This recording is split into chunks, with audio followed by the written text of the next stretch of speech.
और मैं इस शहर को अपने बारे में सिखा रही हूँ। अरे ऐसा ही कुछ तो केजीएफ पिक्चर के हीरो ने भी बोला था ना अपनी फिल्म में।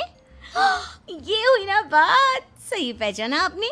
केजीएफ फिल्म के हीरो का ही डायलॉग है ये। निर्मला जी और नव्या को मार्केट में शॉपिंग करते करते शाम हो जाती है और शाम को घर लौटते वक्त एक सुनसान सड़क पर अचानक से एक चोर उनके सामने आकर खड़ा हो जाता है। चुपचाप अपना सारा रुपया माल पैसा मुझे दे दो। क्यों दे दे पैसे? तुमने दिए क्या सामान खरीदने के लिए? ओए चुप कर। और इस तरह बहुरुपया बनकर क्यों घूम रहा है? अरे घूम रहा नहीं, घूम रही है, बहू है ये मेरी। लेकिन देखने में तो तुम्हारा बेटा जैसा लगता है। वैसे कुछ भी कहो, बेटा है बड़ा हैंडसम। अरे चुप कर, कहा ना बेटा नहीं बहू है मेरी, बहू है। अच्छा ठीक है, तो ऐसे कहता हूँ, तुम्हारी बहू बहुत हैंडसम है। ओए मिस्टर चोर, ज्यादा बातें बनाने की जरूरत नहीं है। चुपचाप यहाँ से निकलो, तुम्हें कुछ नहीं मिलने वाला। ऐसी बात है? एक मिनट रुको, ये देखो मेरे हाथ में गन है ना, गन। तुम दोनों का भेजा उड़ा दूंगा। नव्या लपक कर वो गन चोर से छीन लेती है।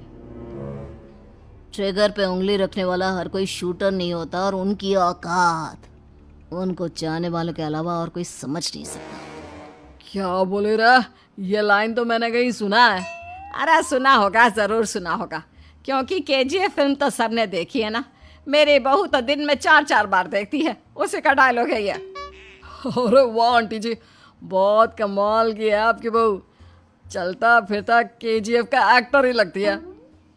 एक काम करो, अब तुम यहाँ से चलते फिरते बनो, वरना तुम्हारी ये जो नकली गन है ना, इसी से नकली गोली चलाकर तुम्हारा नकली भेजा उड़ा दूंगी।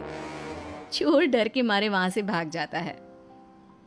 कुछ दिनों के बाद एक दिन सुमित नव्या से कहता है, नव्या, मेरे कुछ दोस्तों ने शहर के बाहर जो बड़ा सा गार्डन है ना, वहाँ पर गेट टुगेदर का प्लान बनाया है। तुम भी सही वक्त पर रेडी हो जाना, हम भी चलेंगे। रेडी होने में तो मैं माहिर हूँ, और आप तो जानती ही है ना मैं कैसे रेडी होती हूँ। नव्या प्लीज, इस बार मेरी बीवी की तरह बनकर तैयार हो जाना। केजीएफ का एक्टर फिर कभी बन लेना। नहीं सुमित, मैं तुम्हारे दोस्तों से पहली बार मिल रही हूँ। मैं अपना असली हुनर तो दिखाऊंगी ना उन्हें, ताकि उन्हें भी पता चले कि तुम्हारी बीवी बीवी नहीं, बल्कि एक बहुत फेमस फिल्म का स्टार है, स्टार। ठीक है, तुम्हारी जिद के आगे मेरी कहाँ जलने वाली है। और फिर सुमित अपनी बीवी को लेकर अपने दोस्तों के पास पहुंचता है। यह है मेरी पत्नी नव्या।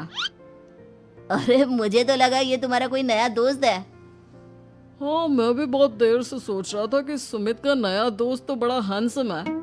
आप लोगों को गलत फहमी हुई है, मैं इनका दोस्त नहीं बल्कि इनकी बीवी हूँ। अगर आप बीवी हैं तो बीवी की तरह क्यों नहीं रहती? आपको देखकर तो ऐसा लगता है जैसे सुमित अपनी किसी कॉलेज की फ्रेंड को लेकर घूम रहा है।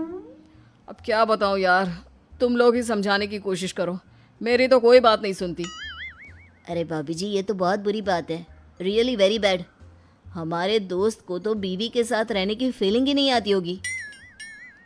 If you think I am bad, I am your dad. अरे भाभी जी, क्या कमाल का डायलॉग मारा है, मजा आ गया। आप तो एक्टिंग भी बहुत अच्छी करती हैं। हाँ, लेकिन बस एक ही इंसान की एक्टिंग करती है मेरी बीवी, केजीएफ के हीरो की, और उसी की तरह रूप बदल बदल कर घूमती रहती है। यार सुमित, तेरे तो मजे हैं, चलता फिरता सिनेमा हॉल तेरे संग चलता है। बेटा, मेरे कितने मजे हैं और कितने नहीं, ये तो मुझे ही मालूम है। ऐसा क्यों कह रहा है यार, सारा दिन डायलॉग सुनने को मिलते हैं, और बीवी एक हैंडसम दोस्त की तरह नजर आती है, और क्या चाहिए? क्या बताऊं भाई, कई बार रात को सोते वक्त जेब में नकली गन रखकर सोती है, और फिर झटके से मेरे सर पर गन तान के केजीएफ के डायलॉग मारती है। उस वक्त मेरी क्या हालत होती होगी, ये तो मैं ही समझ सकता हूँ ना। सुमित की बात सुनकर उसके साथ